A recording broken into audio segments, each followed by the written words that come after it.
আসসালামু আলাইকুম, কেমন আছেন সবাই? আশা করি ভালোই আছেন। তো আমি আপনাদের দোয়ায় ভালোই আছি। তো আজকে এই যে বাইরে গেছিলাম মামিকে নিয়ে, থেরাপি দিতে গেছিলাম সিআরপিতে। তো থেরাপি দিয়ে চলে আসলাম, এসে দেখি মাছ নিয়ে আসছে, বাটা মাছ। তো এই যে মাছগুলো কেটে তো এখন ধুয়ে নিলাম। তো এই যে অনেকগুলো মাছ নিয়ে আসছে, তো মাছগুলো ধুয়ে নিলাম ভাজার জন্য। আর এদিকে কিন্তু আমাদের রান্নাও হতেছে, রান্না করতেছি আর মাছ কেটে নিলাম। তো রান্না বসাইছি, আর কালকে কিছু রান্না আছে, গরু মাংস রান্না করা আছে। আর আজকে শুধু ওই যে মাছ ভাজি করব। আর সাজনা নিয়ে আসছে, সাজনা দিয়ে শুটকি দিয়ে রান্না। তো সাজনা শুটকি কিন্তু রান্নাটা বসায় দিয়ে দিয়েছি, রান্না হচ্ছে। আর এদিকে আমি মাছটা ভালোভাবে ধুয়ে নিচ্ছি। এইগুলো মাছে কিন্তু অনেক থাকে, তো আমি আমার মাছ ভালো মতো না দিলে কিন্তু ভালো লাগে না, কত সুন্দর করে ধুয়ে নিচ্ছি।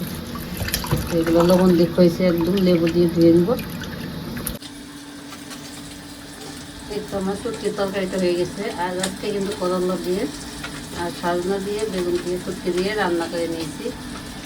তো শুটকি রান্না করেছি। আর এই যে বাটা মাছ নিয়ে আসলো, এটা ভাজি করে নিচ্ছি, এই যে ভাজি করছি। আর কালকে তরকারি আছে মাছ, সেটা গরম দিয়ে নেব।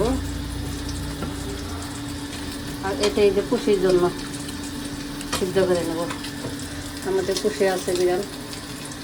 তো ওই জন্য আবার মাংস আছে এখন হবে, আবার রাতে তো মনে হয় সিদ্ধ করে রেখে দিচ্ছি, দুপুরে খাওয়াটা আছে।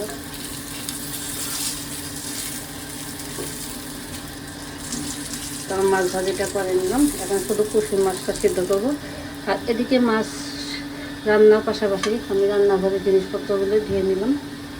তো রান্নাঘরের জানলাটা ঝাড়া দিছিল, ময়লা পড়ছিল, এই জন্য ধুয়ে নিলাম সব কিছু।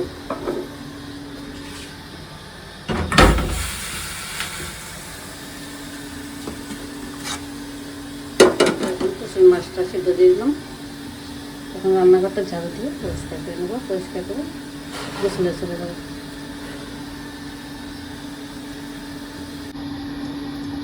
তো আমি আবারও রান্না করতে চলে আসছি। আর এখন রান্না করবো আমি ছোটো মাছ আনা ছিল, তো এগুলো আমি কেটে নিলাম এখন। তো কেটে রান্না করবো যে পাঁচমিশালি ছোটো মাছ। আর এটার মধ্যে 2টা আলু দিয়েছি, আর পেঁয়াজ বেশি করে কাঁচামরিচ দিয়ে, কাঁচা পেঁয়াজ মরিচ দিয়ে রান্না করবো। তো মশলাগুলো দিয়ে দিয়েছি, জিরা বাটা আর আদা রসুন বাটা দিয়ে দিয়েছি, হলুদের করে, মরিচের করে, ধনিয়া গুঁড়া, কাঁচামরিচ, পেঁয়াজ, স্বাদ মতো লবণ। আর দিয়ে দিয়েছি এখন আমি সরিষার তেল। তো সরিষার তেল দিয়ে আমি এটা মাখাই নেব, মাখায় রান্না করে আসবো। ছোটো মাছ কিন্তু মাখায় রান্না করলে কিন্তু অনেক টেস্ট হয়। তো এইভাবে রান্না করে কিন্তু খেয়ে দেখবেন, রান্না করলে কিন্তু মাখানো তরকারি স্বাদই আলাদা ছোটো মাছ। তো আমি কিন্তু ছোটো মাছটা বেশিরভাগ মাখায় রান্না করি। এই যে আলুটা আগে মাখাই নিলাম, আর এখন আমি মাছগুলো সহ মাখাই নিচ্ছি। তো এখানে পাঁচমিশালি মাছ, মলা মাছ, তারপরে কাসলি মাছ, অনেক মাছই আছে। তরকারিটা মাখানো হয়ে গেছে। আর এখন আমি পরিমাণ মতো একটু পানি দিয়ে দিচ্ছি। ছোটো মাছের একটু ভালো লাগে না, অল্প করে দিয়ে দিলাম। আর এখানে কিন্তু কিছুটা চান্না মাছ, চাঁদা মাছ। তো এটা আমি কিন্তু ভেজে নেবো, ভেজে ভর্তা বানিয়ে নেবো এটা। আর এটা ভর্তা করলে কিন্তু অনেক মজা লাগে। তো এই যে আমি মাছটা নিয়ে নিচ্ছি ওর ভিতরে। আর কিছুটা কিন্তু তরকারি ভিতরেও দিয়ে দিয়েছি বড় বলে, আর ছোটো সাইজের কিছুটা রেখে দিয়েছি ভর্তা বানানোর জন্য। তো এই তরকারিটা মাখাই নিলাম। আর এখন আমি মাছগুলো ভেজে একবার তরকারিটা বসাই দেবো, মাখাই রেডি করে রাখলাম। একটু পেঁয়াজ রসুন, তো মাছটা ভেজে নিচ্ছি মাখাই। তো দুপুরে রান্নাটা শেষ। দুপুরে এই তো রান্না মাছ ভর্তা বানিয়ে নিলাম। আর এখানে ছোটো মাছ পাকড়ে নিলাম, ছোটো মাছ পাঁচমিশালি মাছ রান্না হয়ে গেছে।